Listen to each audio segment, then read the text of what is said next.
আসসালামু আলাইকুম গাইস। আমি এখন একজন ছোট বয়সেই তিনি ব্যবসায়ী হয়ে গেছে, কিন্তু তিনি হচ্ছে সানগ্লাস ব্যবসায়ী। কিন্তু তার চোখে নাই সানগ্লাস।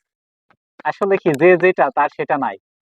তা আমি এই ভাইরে জিজ্ঞাসা করব যে তার সফলতাটা কিভাবে আসছে। আসসালামু আলাইকুম ভাই। জি, ওয়ালাইকুম আসসালাম। হ্যাঁ, ভাইয়ের নাম? মোহাম্মদ ফিরোজ মিয়া। আপনার বাসা কোথায়? আমার হোম ডিস্ট্রিক্ট ফরিদপুর, সালথা থানা। ও আচ্ছা। তা আপনি যে এই বয়সে এত সফলতা পেয়েছেন, এটার কিছু বলবেন দর্শকদের? জি, অবশ্যই আমি দর্শকদের বলতে চাই যে প্রতিটা মানুষ তার ছোট ইচ্ছা না, বড় ইচ্ছা থাকতে হবে এবং বড় স্বপ্ন থাকতে হবে। যে জাতি যত বেশি স্বপ্ন নিয়ে কাজ করতে চাইবে, আমি মনে করি তার সফলতার চূড়া অতি তাড়াতাড়ি আসবে। একটা মানুষ সফল হতে হলে তাকে আগে ধৈর্য রাখতে হবে। সে ছোট হোক না কেন, যা কিছু নিয়ে শুরু করুক, একটা মানুষ শুরু করতে হলে ছোট নিয়ে শুরু করুক, সমস্যা নাই। বড় পুঁজি, বড় অ্যামাউন্ট নিয়ে শুরু করতে হবে না। সব থেকে বড় কথা হচ্ছে, একটা মানুষ যদি সফল হতে হয় বা সফল হতে চায়, হুম। তাকে কখনো টাকা পয়সা, বিগ অ্যামাউন্ট এরকম কিছু নিয়েও শুরু করতে হবে তার কোনো মানে না। একটা মানুষ শূন্য থেকে শুরু করতে পারে। আমি ফিরোজ আজ থেকে কয়েক বছর আগে মাত্র ৩,০০০ টাকা নিয়ে একটা বিজনেস স্টার্ট করি। একটা বিজনেস বললে ভুল হবে, ছোট্ট একটা ক্ষুদ্র ব্যবসা। হুম। বাট আলহামদুলিল্লাহ আমি আহ এমনও দিন গেছে, একদিনে একদিনে ৩০,০০০ টাকা পর্যন্ত ইনকাম করেছে। আজ থেকে ৩ বছর আগে যে ছেলেটা ৩,০০০ টাকা নিয়ে শুরু করেছিল একটা ছোট্ট বিজনেস, ও সেই আচ্ছা। ছেলেটা ৩ বছর বিজনেসের বয়স অলরেডি হয়ও নাই। তো ৩ বছর পরে একদিনে ৩০,০০০ টাকা ইনকাম করেছে আমি সেই ছেলে।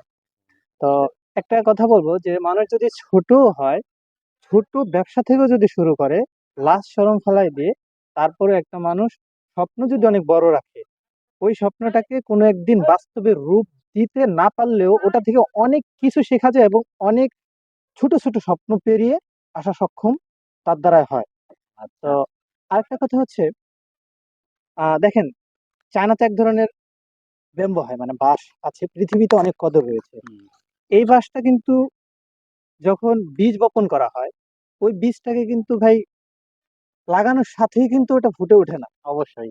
ওটাতে মাটিতে যখন বীজটাকে বপন করা হয়, ওটা আস্তে আস্তে ওটা পরিচর্যা করতে হয়। ১ মাস ২ মাস চলে যায়, ১ বছর চলে যায়, ২ বছর চলে যায়, ৪ বছরের মাথায় একটু মাটি ভেদ করে একটু মাথা বের হয়। এরপরে ওই বাঁশের মাথাটা জাস্ট ৪ সপ্তাহের মধ্যে ৯০ ফিট লম্বা হয়ে যায়। তো মানুষ তো বলে যে কি ব্যাপার, ৪ সপ্তাহের মধ্যে ৯০ ফিট লম্বা হয়ে গেছে একটা বাঁশ। মূলত এটার পিছনে যে অনেক কষ্ট করে হয়েছে, কষ্ট করতে হয়েছে, অনেক শ্রম দিতে হয়েছে ওই বাঁশটাকে, এটার কিন্তু পিছনের যে মেহনতটা, এটা কিন্তু কেউ জানে না। তো অবশ্যই। একটা মানুষ যদি সফল হতে চায়, তাকে বারবার হোঁচট খেতে হবে। তার সফলতার পথ থেকে বারবার হোঁচট খেয়ে পড়ে যাবে, কিন্তু সে কখনো কি সফলতা পাবে না।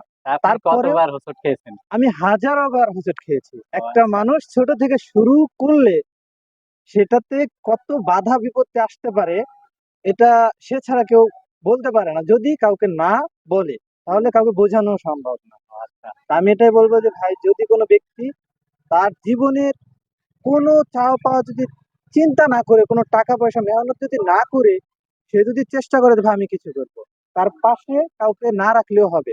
সে নিজের মতো করে চলবে। সব থেকে বড় কথা হচ্ছে, একটা মানুষ যদি সফল হতে হয়, সফল হতে চায়, তাকে বন্ধু বান্ধব সবকিছু ত্যাগ করে নিজের মতো করে চলতে হবে। যদি সে নিজের মতো করে চলতে পারে, তার জীবনে সফলতা একদিন আসবে, এটা বাধ্যতামূলক। তবে হোঁচট খেয়ে পড়ে যেতে তার দ্বারা, এরকম যদি চিন্তা ভাবনা থাকে, সে কোনোদিনও পারবে না। কিন্তু তার কথা হচ্ছে, আমি বারবার হোঁচট খেয়ে পড়ে যাব, আবার উঠে দাঁড়াবো। একটা সময় সে তার জীবনে সফলতা বয়ে আনতে পারবে ইনশাল্লাহ। তা আপনার 3 বছর পরে আপনার এখন পুঁজি কত? 3,000 থেকে কি লাখে পৌঁছাইছে নাকি ওইটাই আছে? আলহামদুলিল্লাহ, আমি ৩,০০০ টাকার ব্যবসায় ৩ বছর পরে ৩ লাখ টাকা বললে চলে। নাকি এরও বেশি হয়েছে? এতটুকু আলহামদুলিল্লাহ। এর থেকে আচ্ছা। বড় আর কি হতে পারে?